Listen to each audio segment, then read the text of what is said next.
ევა ჭყონია მინდა მოვიწვიო სტუდიაში კოალიცია ცვლილებისთვის წევრი ამ თემაზე სასაუბროთ. მადლობა მობრძანებისთვის. მადლობა მოწვევისთვის. მე მაინტერესებს პირველ რიგში თქვენ რა იცით ამ საქმის შესახებ, ამ საკითხის შესახებ და რატომ არის ეს პრობლემა საქართველოსთვის, სახელმწიფოსთვის. ხო, ზოგადად პრობლემა არის, მოდი ცოტა უკან გადავალ. დევიდ ოსოლევანი იყო რამოდენიმე წლის წინ ჩამოსული და რამოდენიმე ბიზნეს ასოციაციას შეხვდა და მაშინ წარმოვადგენდი მე ერთ-ერთი ასოციაციის ხელმძღვანელი ვიყავი და სხვათა კაცრად ვიყავით გაფრთხილებული. რომ სანქცირებულ ტვირთებთან დაკავშირებით, ზოგადად სანქცირებულ პროდუქტებთან დაკავშირებით, რომლებიც შეიძლება ყოფილიყო საქართველოს გავლით გასული, ეს იქნებოდა ძალიან მძიმე და მათ შორის ბიზნეს ასოციაციებს ციტატო შეხვდა, რომ თვითონ ბიზნესისთვის იქნებოდა მძიმე და ძალიან მძიმე დაისახებოდა არა მხოლოდ თქვათ იმ კლიმატზე საქართველოში, რაც იყო, არამედ თვითონ ბიზნეს სუბიექტებზე, რომლებიც ამას გააკეთებდნენ. რა თქმა უნდა, სანქცირებულზე, არასანქცირებულზე თავისთავად არ ყოფილა საუბარი. ამის მერე ჩვენ რას ვხედავთ, რომ გადამამუშავებელ ქარხანას ეძახიან, მაგრამ რეალურად რამდენად არის გადამამუშავებელი დღეს ჩვენ ეს არ ვიცით, ალბათ ვერც გავიგებთ. მე ეჭვი მაქვს, რომ აქ უკვე უბრალოდ ნავთობი არის შემოსული და ხვითონ გადამუშავდება და რაღაც მერე ჩვენი ქვეყნის გავლით არ ვიცი, სად მოხდება რეალურად რა ხდება ამით, ხელშეწყობა ხდება. რომ რუსეთის ეკონომიკა ასე თუ ისე შეიძლება ეს ძალიან 0.1% იყოს, მაგრამ რა თქმა უნდა, საქართველოს ხდება შავი ხვრელი. ეს ყველაფერი მიზანმიმართულად მიდის ჩემი მოსაზრება იქითკენ, რომ არ ვიყოთ მიმზიდველი არც ევროპისთვის, არც ამერიკასთვის და რა თქმა უნდა, ის ინვესტიციები, რაც შეიძლება იქიდან შემოვიდეს, ეს ყველაფერი გაჩერდეს. რა შეიძლება ის დამფუძნებელს თუ ვინც არის, ვინც ააშენა კოტე გოგელია ბნელი 90-იანები, ჩვენ რასაც ვეძახით, ვარცხები 96-97 წელს რო წავიდა იგი რუსეთში, რა თქმა უნდა, მჭიდროდ არის იგი დაკავშირებული რუსეთთან და საკმაოდ დიდი ფულის პატრონი არის, მოდეს ჟარგონულად რო ვთქვათ და რა თქმა უნდა, ხა გამოიყენეს მისი გავლენები როგორც რუსეთში და მისი ურთიერთობები მართველ პარტიასთან და რაღაცა ისეთი ძალიან საინტერესო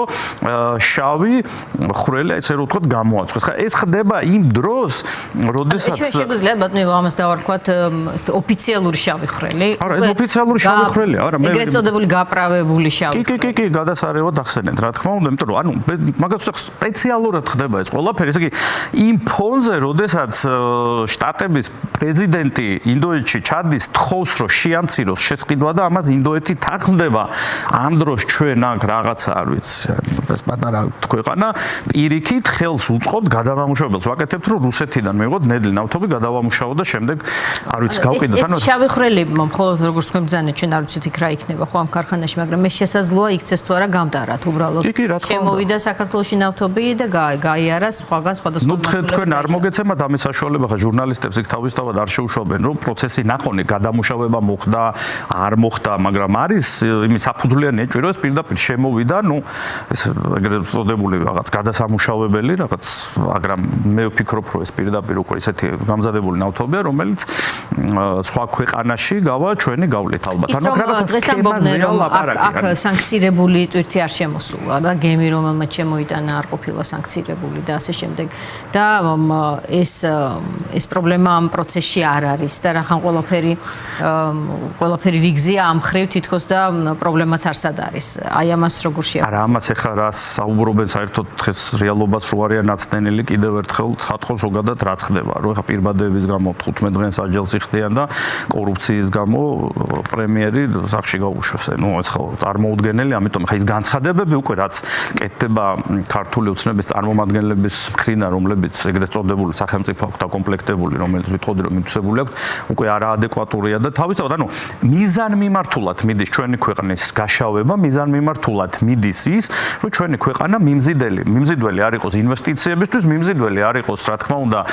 შტატებისთვის და მიმზიდველი არ იყოს ევროპისთვის, იმიტომ რომ ხელი ჩაიქნიოს საბოლოოდ ცივილიზებულმა სამყარომ და ჩვენ დავრჩეთ რუსეთის გუბერნია და აქ არ ვიცი რაღაც რამოდენიმე ადამიანმა მართოს პროცესები,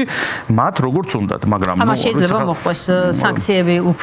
უფრო ესეთი ტარგეტირებული ჯგუფებისთვის, თუნდაც შემომტანებისთვის, მიმღებებისთვის, ბიზნესში ჩართული ხალხისთვის და სახელმწიფოსთვის კიდევ დამატებითი არგუმენტი იყოს, თქვათ ჩვენი პარტნიორი ქვეყნებისთვის ვინც ასანქცირებს ხო მაღალჩინოსნებს თუ ივანიშვილს რომ ეს გასაკეთებელია შეიძლება იცით რა მოდი სანქციებამდე მე ვიტყოდი რომ ეს ძალიან ძიმე ტვირთი იქნება ნებისმიერი ბიზნესმენისთვის ანუ ბიზნესმენისთვის რომელიც გულწრფელად ემსახურება რომელსაც აქვს თეთრი ბიზნესი ანუ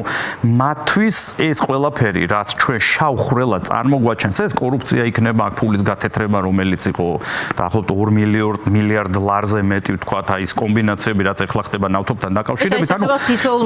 პარტნიორებს რომლებიც საქართველოში ყავთ საერთაშორისო ბრენდებს იგივე ანუ შენ არასაიმედო